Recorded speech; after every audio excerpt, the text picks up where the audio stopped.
Hey guys, Assalamu alaikum. This is Sarvakas, and today we'll be discussing about the marking scheme along with how you can actually get more marks. Now, see, the issue is basically you write awesome, and that's a fact. Again, what happens is you may write awesome, but then the checker, the examiner, their perspective is totally different. So you may assume you are probably going to get an A or an A star, but then you end up with a C or a B grade, and that is bad, right? So now what we need to do is we need to think from a checker's perspective, we need to think from the examiner's perspective, we need to think as to how we can actually get awesome marks, right? So you have a lot of off days, you do have still, you still have time, right? So what we'll be doing is we'll be going over the marking scheme, and what we'll be also doing is we'll be going over an example candidates response. Now this is like a step-by-step lesson, what you can call it, right? So what we'll be doing today is we'll be discussing how the checker actually checked it, examined it, graded it, right? And then what I'm going to do for you guys is I'm going to give you a sample candidate response, and then I want you guys personally, right? I know you, I can see you making the face as well, even on webcam, right? So please don't do that. Now what I need you guys to do is I need you guys as well to check a candidate response and mark it for me as well, right? And like you will have 1 or 2 days for that as well, so that's fine with me. That's fair, but I need all of you to do it as well, please, right? So you have an idea as to how they check and how you can actually get more marks. So let's just get it started, right? So what we have over here is, again, quick recap. We'll be doing directed writing over here, right? So directed writing, again, it's of 60 marks. No, it's of 30 marks, my bad. It's of 30 marks, right? 50 marks task fulfillment and 15 marks is your language. So what happens in task fulfillment is that, again, remember, if it's a letter, if it's a report, if it's a speech or whatever, right? They always give you bullet points, right? So you have a question and then you have a bullet point. So what happens in task fulfillment is they are asking you basically to answer the question and fulfill the task, that is mention consider all the points. Now again, quick recap. Addressing a point is something else and elaboration is something else. You need to address and elaborate. You may not add extra points, that's on you guys, but the points that are asked, the minimum points that are asked, right, you need to address them and then you need to elaborate, right? So let's just have a task fulfillment quick recap as to how they actually do it. Now band 0 is basically 0. That basically means you failed in your attempt to actually answer the questions. You may have misunderstood the questions, you may have not got enough time, or I don't know, this is like a very rare scenario where you actually end up with a 0, right? Then you have band 1, that is basically marks 1 till 3 obtained, if you see it on the screen right now. Now what happens is basically, let's assume they asked you for a report and you ended up writing a letter. So that is basically band 1. Then let's assume they actually ask you to suggest a picnic, and then what happens is basically you started narrating or reporting a picnic. That again gets you in a band 1. That means out of 15 marks you'll probably end up with either 1 mark or maximum 3 marks. Now see, again, what happens is it's misunderstanding of purpose, confusion as to a specific situation, audience, little evidence, none of the required points addressed. Again, quick recap, right? Even if you mention the points, you still end up with marks, right? So over here, band 1 is basically you may have missed it out, you may have not been well. This is again a very rare scenario where students end up or candidates end up with band 1.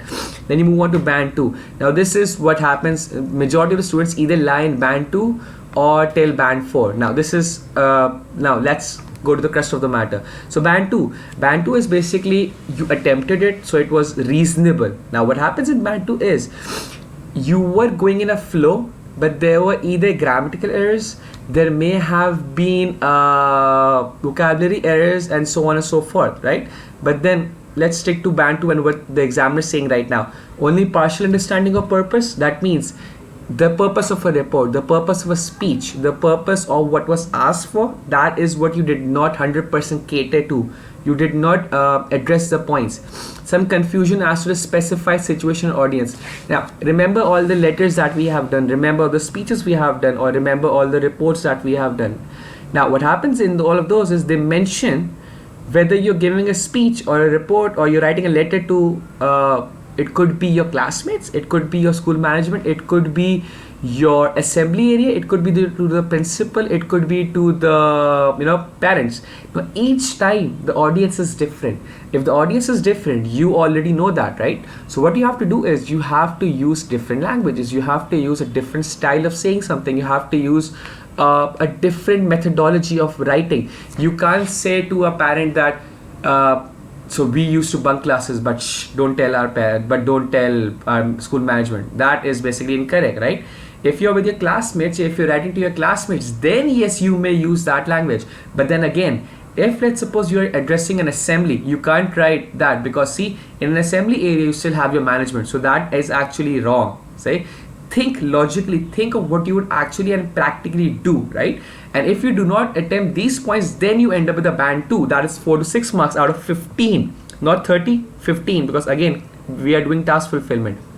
So you mentioned at least 1 point, partially or fully developed. Again, partially means basically that you may have addressed it or you attempted to address it, but fully developed is basically you actually elaborated on that point specifically. Given information may be used irrelevantly. Tone and register may be uneven. That means that tone is basically the style of writing.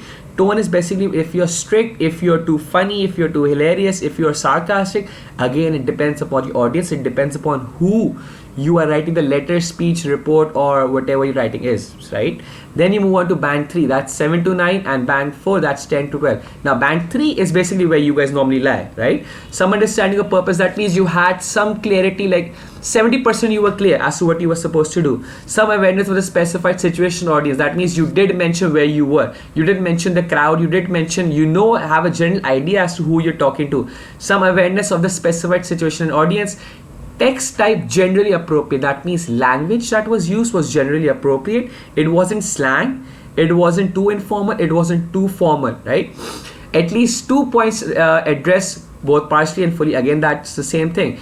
2, you may have addressed them 100%, you may have addressed them partially, or you may have addressed them or attempted to address them. Again, your marks depend on that criteria. Given information may not be logically organized to support opinion. Now what it means over here is logically organized is you started talking about maybe a field trip, right? And then what happens is you're talking about a field trip, so what happens is in between you lose your train of thought.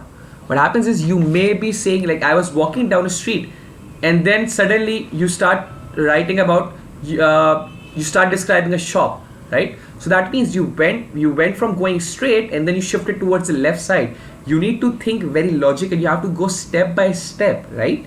Now then it talks about tone usually appropriate, although there may be slips of register. That again basically means your language, your writing style, your formality, your informality, right? That is normally acceptable, so that's fine. 7 out or 9 out of 15 is an average grade. Then you move on to band 4, that is 10 to 12. Now 10 to 12 is a very very decent band. Good awareness of purpose and awareness for the specified situation and audience. Text type appropriate. All required points addressed, not always developed in detail. Given information organized to support personal opinion. Tone and register appropriate. Now what it means over here is basically, so the first thing that you actually did was you looked at all the points and you actually did address them. Now as soon as you addressed them, that meant that you have moved from band 3 to band 4, right? So that's the good thing. You mention all the points, you address all the points, and you are in a fourth band already. But if you do not elaborate on those things, right, then there's a chance you might either slip towards band 3 upper tier, that is you might end up with a 9 mark, or if you just address the points in like a sufficient manner, that means you might end up with 10 marks maximum, right? But then if you elaborate, right, if you have a point that is, let's suppose you have to talk about an incident that you saw, right? So if you're mentioning that incident, you mentioned that let's suppose you have a situation in which, let's suppose you have to write a speech about a friend who's leaving. Then you have to mention that the memories that you have with him, why he will be missed, where he is going, and what he has done for the school. Again, this is a possible topic that I'm discussing right now. So what happens is, let's suppose you did actually address all these points, you address them, right, in a sufficient manner, that would end up with you getting 10 out of 15. And if you elaborate, at least partial elaboration, Say that means that you mentioned out of 3 points, you mentioned two comprehensively, but you forgot or you did not have the time to mention a third one or elaborate the third one. Then you might end up with a 12 mark, and that is, again, that is still decent. That's fine, right? Then you move on to band 5. Now band 5 is basically that top tier in which, one, you're addressing all the points. Two, your tone, your register, you know who you're talking to. You know how to talk to that person, you know what to write, when to write. Now let's suppose if it's a speech, you need to keep on addressing to the point that, my dear audience, right? But now do not overuse the word dear audience, right? So you can keep on reiterating, you can keep on asking the audience, are they still there, right? You need to make sure that the audience is still alive. You need to make sure the audience is still listening to you guys as well, right? Even though it's a written speech, but that's the logic that has to be used over there. Then it talks about create awareness of the specified situation and audience. Text type entirely appropriate. All required points developed in detail, fully amplified and well organized. Given information well used to justify personal opinions and interpretations. Tone and register entirely appropriate. Again, it talks about the fact that you did actually mention everything that was asked. One, you mentioned in a very organized manner. That's two. Number three, your language was very appropriate. Number four, irrespective of all these 3 points, you added a fourth. You may have added a fifth one. That is basically your personal opinion. That is basically what you thought you could add to actually enrich or increase what was actually asked for, and that's task fulfillment, right? So task fulfillment is actually an easier portion when it comes to directed writing, but see, that is like the bare minimum. You see a question, you answer all those points, and then you end up with like 7 to 9 or 10 to 12 marks. You're very good at, and you end up with a 13 or 15, right? So this is step one. Then you move on to language, then that is now 15 marks. Say again, this is 15 marks, and now again you have the same criteria of different bands. Now coming towards your language portion. Your language portion is basically divided into, again, 0. Band 1 is script impartial. Now see, I won't go into a lot of details on this aspect. I'll stick to the bands that I think you guys normally lie in, and that is band 8, 7 and 6. Now check this out. So what happens in all of these bands is, see, if your writing is comprehensive, it's understandable, right? And then in between there are some flaws. Sorry, stay with me please. If in between there are some flaws, let's suppose you're writing a sentence, right? And your first sentence is correct, your second sentence is correct, your third is correct, your entire paragraph is going smoothly, but then you miss, right? You slip. It's not a slip, right? You slip. So what happens is, if that slip is minor, if that slip does not change the meaning of the, or the changes the context, right, you still end up with band 8. See, and that's the beauty of it. But then if that slip keeps on occurring regularly, right, then you end up with a band 7. If that slip is changing the context of what you are trying to changing the context or changing the meaning, then you end up with a band 6. If your vocabulary keeps on repeating itself, for example, see, I've been using the word let's suppose, okay? I think in all my scenario right now I have used it for 10 times maybe, right? So if I were to write this word let's suppose 10 times, I would probably end up with a band 6, right? Because see, that means, that shows the examiner that I lack vocabulary. It means that I do not know what to write, so I'm just keeping on repeating the same information again and again. Now again, what you need to do is, you need to make sure that your sentence structure shows variation. See, that means it has variation with fluency. Fluency means it cannot be you using a big word and that big word does not actually stick into that line, or it does not actually go with that paragraph. You need to be very sure that the vocabulary that you're using is coinciding with that specific line, right? Please stay with me again. I'm sure it's getting dragged out a little bit, but see, these are the mistakes that you guys keep on making again and again, right? So now again, so let's just stick to what I want you guys to achieve as well. That's band number 8. Band number 8 talks about sentence structure vary for particular effect, verb forms largely correct and appropriate tenses consistently used. See, again, over it's saying consistently used. It does not mean that it has to be perfect. We are all human. We make mistakes, right? So it means as long as that mistake is not major, it's fine. They'll still give you a good mark, right? Then vocabulary is wide and precise, punctuation accurate and helpful. Yeah, you guys need to understand the difference between a colon, a semicolon, a comma, and a full stop. We'll discuss that later on, but that's basically how you'll get even more marks. One thing that the Cambridge examiners do like and they do prefer is the usage of colons and the usage of semicolons. It actually adds some spice maybe towards your essays and towards your letters as well, right? Spelling is accurate apart from very occasional slips. Again, human errors allowed, right? They won't punish you as long it's not a major spelling. For example, principal and principal, AL and LE. Please, for God's sakes, let's not do that, right? Stationary, ARY and ERY. Affect, AF and EF. You make those mistakes and then you might actually lose marks. So that is common sense, right? Paragraphs have unity, are linked and show evidence of planning. Everything is interconnected, right? If first one's linked to the second one, the second one's linked to the third one. That shows that you have a general idea. So let's just move on towards your examiner's comments and your example candidate, right? Candidate response. So now check this out. This is a low response. That means the marking criteria over here is probably going to be very, very less, I guess. See, now I just jumped back to the marks that this person obtained, and they got 14 out of 30. Task fulfillment was 8 and language was 6, right? Now you guys will automatically have this copy with you, right? Now what I want you guys to know is why did they actually end up with 8 marks and why did they actually end up with 6 marks. So just go through this one on the right side and then you'll actually have an idea. The use of candidates' own words in opening paragraph rather than lifting from the lifting. Okay, so what lifting basically means is you copy paste from the question and exactly towards your answer, right? So that's lifting. Shows understanding of purpose, audience, situation. See, this is task fulfillment. So he did this and this is correct. So he probably ended up with 1 mark over here. The work is paragraph logically. This is correct. 1 mark over here again. The use of subheadings for the main paragraph discussion. Again, this is correct, right? And he's getting marks over here as well. The candidate uses statistics, which is very useful, suggesting research for this report. Again, this is a report. This helps the task fulfillment but should not be overused. See, again, what happens is basically he overused something, right? What happened was basically he had one idea and then he kept on repeating it again and again and again. So that showed the examiner, okay, fine, he's a one-horse pony. One-horse pony basically means that he has one trick. Okay, my bad. It's one trick pony, I guess. I know.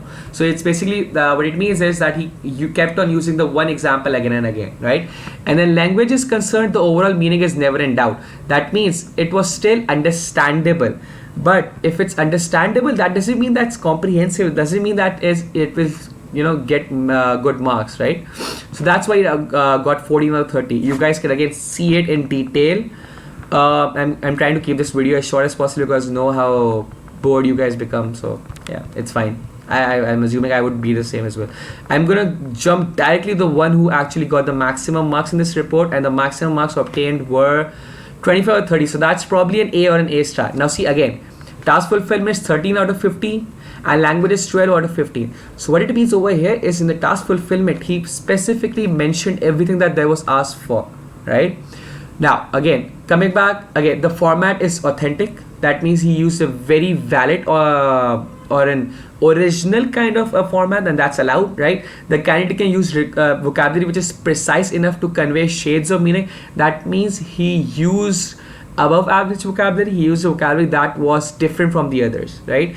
Then for task fulfillment, the candidates includes personal as well as general experience as required by the question. Now see, over here the question actually asked for a personal response, for a personal experience, so the candidate actually did that, so he got marks as well, right? Then again, spellings were avoided. Minimum is another example of the using vocabulary, good vocabulary. Again, see, task fulfillment 1 and language. Task fulfillment is all about you mentioning the points, elaborating on the points, addressing the points, making sure that your audience is clear. You know who your audience is, your vocabulary is clear, your language is clear. Then your language. The language portion talks about vocabulary use, sentence structure, semicolons, colons, that's punctuation, paragraphing and all that, right? So what I'm going to be doing is I'm going to be attaching this file and an example file I want you guys to be examining by yourself, and you will have 2 days for that, right? And whoever gets the closest mark gets a snicker as well. So yeah, I know, right? So thank you guys for bearing with me and good luck.